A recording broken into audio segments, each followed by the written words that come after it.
આપણે અત્યારે છે મટાણા ગામે કે જે આવેલો છે પાધેશ્વરી આશ્રમ, ત્યાંના મહંત છે ઉપાસી કરશનદાસ બાપુ, તેઓ સાથે વાત કરીશું. બાપુ, શું આયોજન કરવામાં આવ્યું છે? આ ભાગવત કથા અને વિષ્ણુ યાગ મહાયજ્ઞનું આયોજન કરવામાં આવ્યું. આ કેટલા દિવસ ચાલી રહેલી કથા છે? આ કથા 7 દિવસ હાલ છે.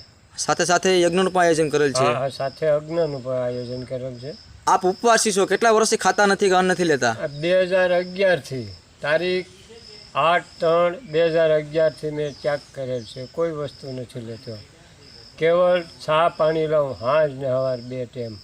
12 કલાકે ચા પાણી પીઉં છું, સાંજ સવાર.